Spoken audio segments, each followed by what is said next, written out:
오늘 우리가 함께 나눌 말씀의 제목입니다. 어떻게 살아야 할까라는 제목의 말씀으로 함께 은혜를 나누려고 합니다. 오늘의 시대를 살아가는 우리 그리스도인들, 무엇에 우리가 집중하고 주목하고 또 포커스를 맞추며 살아야 할 것인가 하는 문제 앞에 우리는 서야 됩니다. 다시 말하면 그리스도를 믿고 하나님을 경외하는 우리 성도들의 정체성이 무엇인가? 그런 정체성을 가지고 살아가는 우리 성도들이 어떻게 살아서 우리 성도의 미래가 어떠해야 하는지에 대해서 우리는 분명한 확신을 가지고 살아가야 된다는 것입니다. 그 대답을 오늘 본문의 말씀에서 여러분과 함께 찾고자 합니다. 오늘 본문 12절의 말씀, 의인은, 이 의인이라고 하는 단어는 하나님을 경외하는 사람, 그리스도를 주로 고백하고 사는 사람의 또 다른 표현입니다. 그래서 의인은, 하나님을 경외하는 사람은, 그리스도를 주로 믿는 그리스도인은 종려나무같이 번성하고 레바논의 백향목같이 성장하리로다. 이렇게 오늘 본문은 말하고 있어요. 다시 말하면 이 말씀은 우리 그리스도인들의 삶은 종려나무 같아야 된다. 그리고 우리 그리스도인의 삶은 레바논의 백향목 같아야 된다. 이런 말씀을 지금 하고 있거든요. 그렇게만 놓고 보면 도대체 이게 무슨 의미고 무슨 뜻일까를 우리가 이해하기가 어렵습니다. 그래서 오늘 왜 우리 그리스도인의 삶의 모습, 성도의 정체성, 그리고 성도의 삶의 내용과 그 미래가 종려나무 같아야 되고 레바논의 백향목 같아야 된다라고 비유적으로 표현하고 있을까? 이걸 여러분과 함께 나누려고 합니다. 첫째는 우리 성도들은 종려나무 같이 살아야 된다. 종려나무 같이 살아야 된다. 그러면 이것이 종려나무 같이 산다는 것이 구체적으로 무슨 의미일까를 이제 여러분과 함께 나눕니다. 첫째로 종려나무는 강한 나무입니다. 강하다는 겁니다. 이게 종려나무의 가장 중요한 특징 중에 하나예요. 종려나무는 강하다. 다시 말하면 우리를 종려나무 같이 살아야 된다 이 말은 우리 그리스도인들이 연약한 모습으로 살아야 된다가 아니라 강한 모습으로 살아가야 된다. 이런 것을 의미하고 있는 것입니다. 종려나무는 이스라엘에서 가장 오래된 과실나무 가운데 하나로서 주로 이스라엘 남쪽의 뜨거운 광야 또는 사막에서 자라는 나무입니다. 그런데 이 종려나무의 특징이 뭐냐 하면 그 종려나무가 가지는 놀라운 생명력으로 굉장히 유명한 것이 이 종려나무입니다. 자, 뜨거운 광야와 사막, 우리가 언뜻 생각하면 우리가 성지순례를 다녀오신 분은 느끼시겠지만 그냥 앙상한 나무가지 아주 바짝 말라 비틀어진 나무가 그냥 덤성덤성 보일 정도의 그런 황량한 모습을 우리가 생각하는데 그런 상황 속에서 이 종려나무만큼은 굉장히 강한 성장력을 가지고 아주 큰 나무로 자라는 정말 유일한 나무가 이 종려나무라고 말씀드릴 수가 있습니다.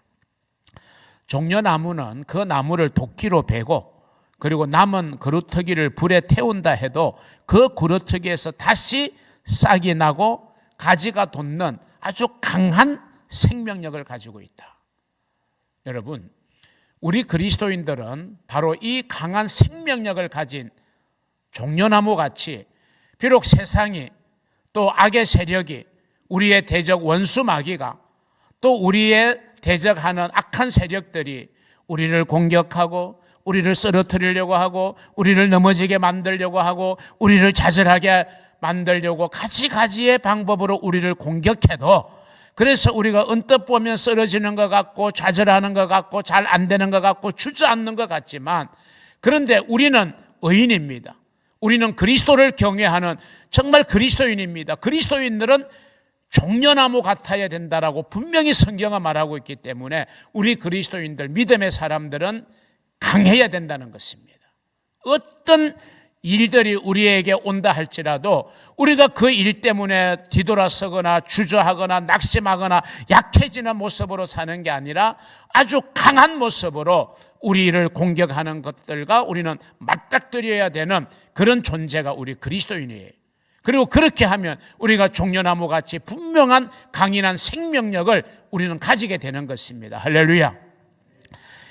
식물학에는 그 나름의 학명이 있어요. 이 종려나무를 식물학에서는 어떤 학명을 가지고 있느냐 하면 피닉스 닥티리페라라고 하는 이 학명이 종려나무를 지칭하는 학명이에요. 자, 그 피닉스 닥티리페라라고 하는 이 학명 속에 앞부분의 단어 피닉스라는 단어 여러분 들어보셨죠? 이 피닉스라고 하는 것은 불사조, 죽지 않는 새를 상징하는 불사조라고 하는 그런 학명이 붙을 만큼 이 종려나무는 강인한 생명력, 이게 종려나무의 큰 특징이라는 사실을 우리는 알 수가 있는 겁니다. 정말 나무가 제대로 크게 성장하고 자라기 어려운 환경이지만 그러나 거기에서 강인한 생명력을 가지고 종려나무는 잘 자라고 그리고 많은 열매를 맺어내는 나무가 종려나무인 거예요. 다시 말하면 우리가 험난한 인생의 길을 우리가 맞이한다 할지라도 믿음으로 걸어가는 성도들이기 때문에 승리의 주님이 우리 안에 계시기 때문에 우리 성도들의 삶 또한, 하나님을 경외하는 성도들의 삶 또한 종려나무 같아야 된다. 이게 우리의 정체성이고 이게 우리의 삶의 모습이고 우리의 미래의 모습이 되어야 된다라고 하는 그런 의미인 것입니다. 종려나무는 거대한 강풍에도 쉽게 쓰러지지 않습니다. 많은 나무가 강풍에 부러져 버리거나 뽑혀 버린다 할지라도 이 종려나무는 그저 한 3-4시간 정도 옆으로 구부러져 있다가도 다시 일어나게 되는 나무가 종려나무입니다. 우리 의인의 삶이 그러해야 된다는 거예요. 우리 믿음의 성도의 삶이 그러해야 된다는 거예요. 정말 내 힘으로 감당하기 어려운 일들이 참 많습니다. 그래서 우리가 좌절하고 쓰러지는 것처럼 보입니다. 그러나 우리는 또다시 일어나야 되는 겁니다. 넘어지는 것 같으나 일어나야 되고 쓰러지는 것 같으나 다시 그 자리를 박차고 일어날 수 있는 존재, 그게 바로 우리 그리스도인이어야 된다라고 하는 사실을 오늘 이 시편의 기자는 우리에게 말씀하여 주고 있는 것입니다. 찌는 듯한 사막의 폭염 속에서도 죽지 않고 어떠한 거센 바람에도 불구하고 꼿꼿이 그 자리를 지키는 종려나무와 같은 삶, 그것이 바로 불사조라는 이름이 붙어있는 종려나무의 모습인 것처럼 믿음을 가지고 그리스도 안에서 하나님을 경외하며 살아가는 저와 여러분의 삶의 모습이 바로 이 종려나무와 같아야 된다라고 하는 것입니다. 두 번째로 이 종려나무는 번성하다는 것입니다. 오늘 본문에 보면 의인은 종려나무같이 번성하며 그랬어요. 종려나무를 특징 지어주는 정말 중요한 단어가 뭐냐면 번성이라는 거예요. 이 종려나무가 그 생명력을 유지하는 것도 대단하지만 그 열악한 환경 속에서 이 종려나무는 번성한다. 많은 열매를 맺는다라고 하는 것이 종려나무의 아주 중요한 특징이거든요. 우리 성도들이 그러해야 된다는 것입니다. 이 레바논의 백향목은요, 아까 종려나무는 남쪽 지방에서 주로 성장한다고 그랬는데 이 백향목은 이제 팔레스틴 지형을 보면 가장 북쪽에서 이렇게 성장하는 나무예요. 이 북쪽은 이제 날씨가 굉장히 춥고요, 또 만년설입니다. 그렇기 때문에 이 만년설, 그만큼 이제 눈이 많이 오게 되는 그런 추위 속에서 성장하는 나무가 레바논의 백향목인데 그 백향목은 추위 속에서도 아주 올곧게 일자로 쫙 하늘을 향해서 뻗어감으로 말미암아, 그리고 그 둘레는요 적어도 2, 3m 이상이 되어야 되죠. 그래야 제목감으로 쓰거든요. 제가 이제 이전 교회 건축을 할 때 완전히 통나무 교회 건축을 했는데, 그때 주로 이제 사용되었던 나무가 미송, 미국산 소나무라 그래가지고요. 이 아름드리가 얼마나 하냐 하면, 제가 한번 시험을 해봤어요. 그 나무를 제가 한번 안아 보니까 이 양쪽 손이 안 닿는 거예요, 손끝이. 그 정도로 두께가 두꺼워야 이 건물을 지탱하는 그런 이제 통나무 집을 지을 수 있는데, 물론 뭐 석가래 같은 것은 우리 국산 아주 얇은 나무라도 그걸 이제 사용할 수 있지만, 덜불을 한다거나 밑받침을 한다거나 기둥으로 세우는 이런 아주 중요한 골격을 이루는 나무들은요, 이 정말 얼마나 이 둘레가 커야 되는지, 그만큼 이제 둘레가 크고 곱게 뻗은 나무의 대표적인 나무가 이 레바논의 백향목이었습니다. 그래서 저 위에 지방에서 아래 지방까지 끌고 오는 게 쉽지는 않았겠지만, 수로를 통해서 그 나무를 다 예루살렘으로 운반을 해서 그걸 이제 갈고 닦아서 이제 예루살렘 성을 짓는데 사용했다는 것이 이제 성경에 나오는 기록입니다. 자, 다시 이제 백향목으로 돌아가서, 이렇게 추위 속에서도 이 네바론 산맥에서 아주 곱게 자라는 백향목, 기록에 의하면 뭐 어떤 백향목은 그 수명이 1000년 이상을 살 수 있다고 하고요. 이 백향목은 곤충 또는 병충해에도 굉장히 저항력이 강하다고 합니다.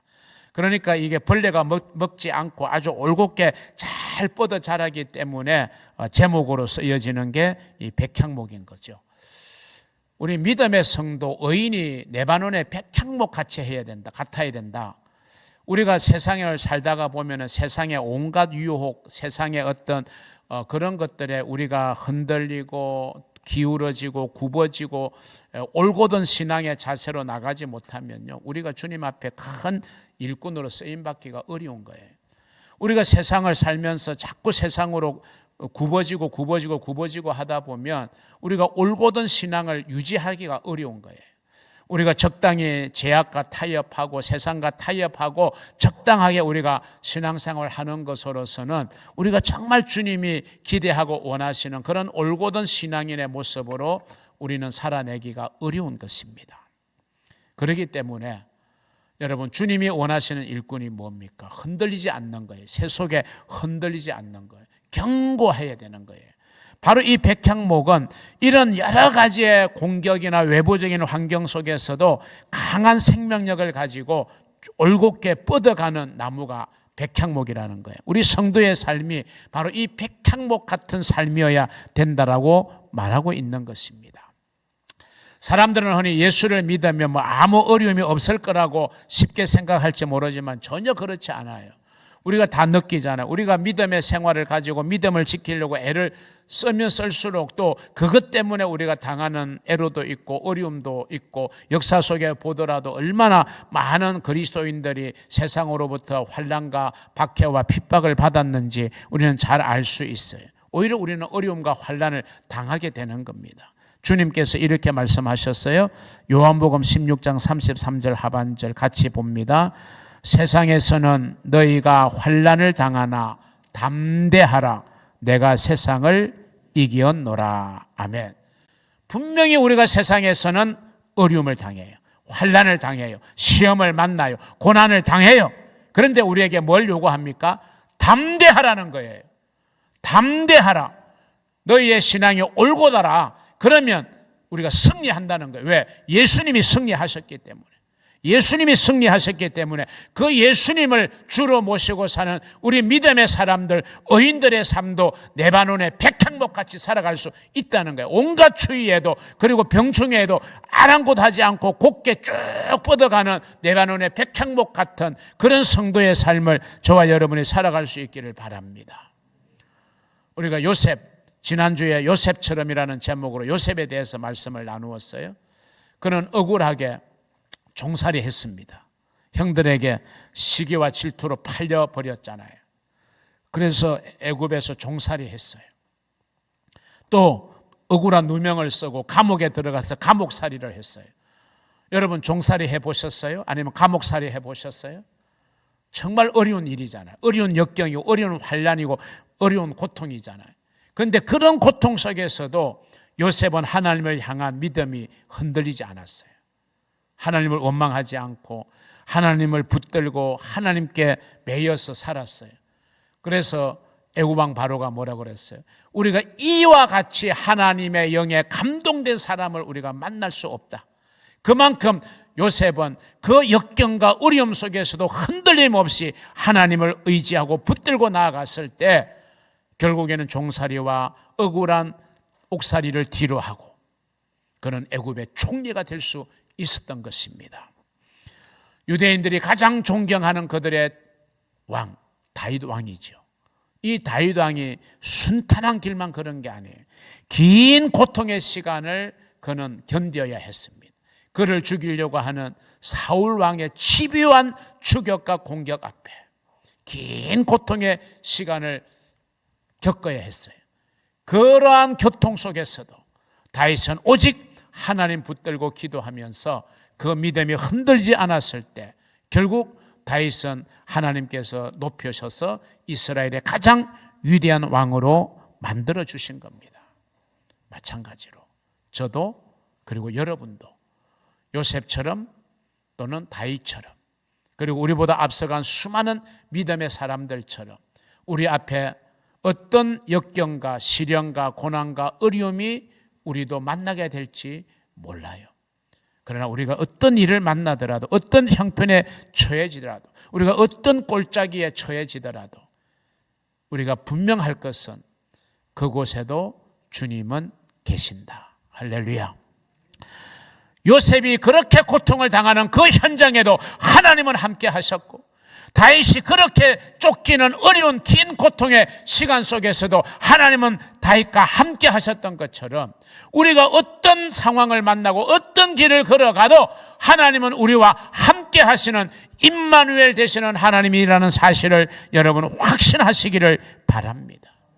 비록 우리가 눈물의 골짜기를 지날지라도 우리가 사망의 음침한 골짜기를 통과해야 된다 할지라도 이 레바논의 백향목이 그 주변의 환경과 주위의 환경이 올곧게 자라기에 어려운 환경이지만 그러나 그렇게 자라는 레바논의 백향목처럼 우리는 주님이 내 안에 계시고 하나님이 언제나 내 삶의 현장에 함께 하시기 때문에 무슨 일을 만날지라도 저와 여러분 올곧게 믿음으로 걸어갈 때 반드시 우리가 좋은 일을 볼 것이고 승리하게 될 것이고 아름다운 결과를 만들어낼 줄로 믿으시기를 주의 이름으로 축원합니다.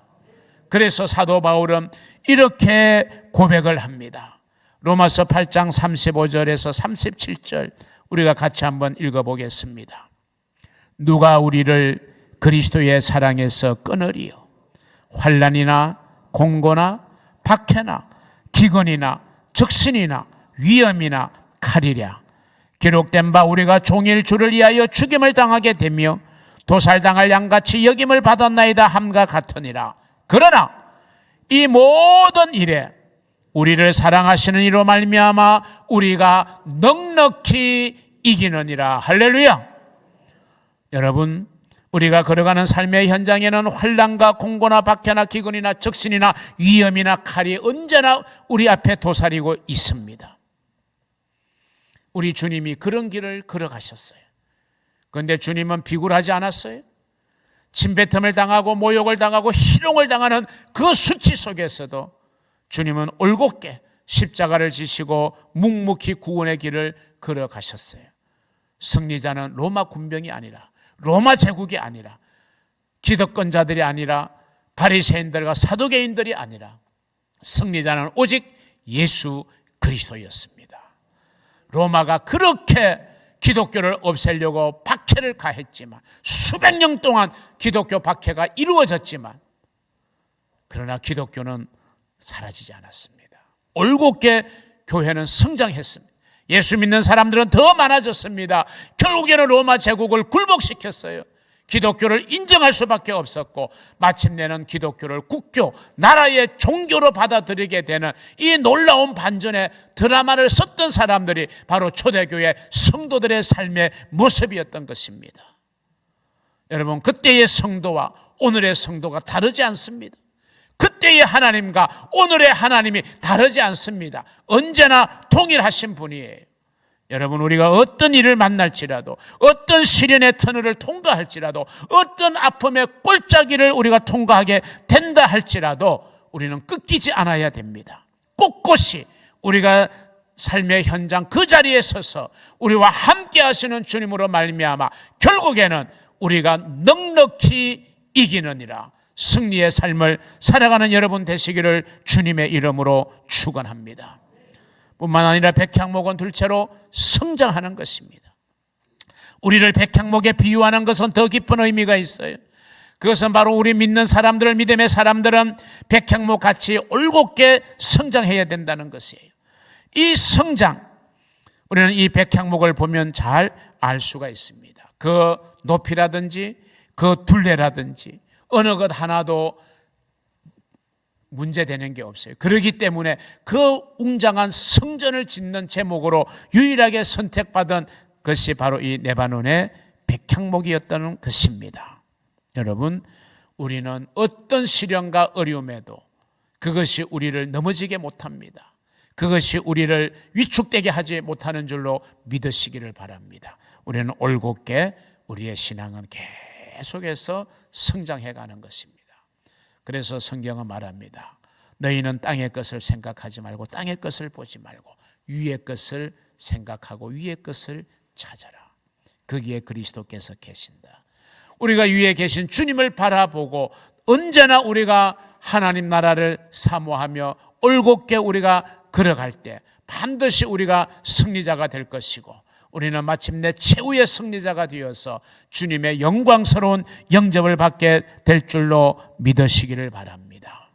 비록 세상의 시련과 유혹의 파고가 높다 할지라도 우리가 거기에 굴하지 아니하고 하나님의 자녀답게 백향목처럼 우리가 곧고 올바르게 신앙생활을 잘 해나가는, 그래서 저와 여러분의 삶이 정말 성장하는 놀라운 은혜가 있기를 주의 이름으로 축원합니다. 세 번째 결론의 말씀을 드립니다. 이처럼 우리의 삶이 종려나무 같고 레바논의 백향목 같기 위해서는 어떻게 해야 되는가? 여호와의 집에 심겨져야 합니다. 우리 성도들은 여호와의 집에 심겨져야 한다는 거예요. 자, 오늘 본문 13절을 볼까요? 이는 종려나무 같이 번성하고 레바논의 백향목 같이 성장하는 이 일은 여호와의 집에 심겼음이요 우리 하나님의 뜰 안에서 번성하리로다. 다시 말하면 우리 성도들의 삶이 종려나무같이 레바논의 백향목같이 되기 위해서는 저와 여러분의 삶이, 저와 여러분의 생애가 하나님의 집에 심겨져야 된다는 것입니다. 그것도 뿌리를 깊이 내려야 된다는 것입니다.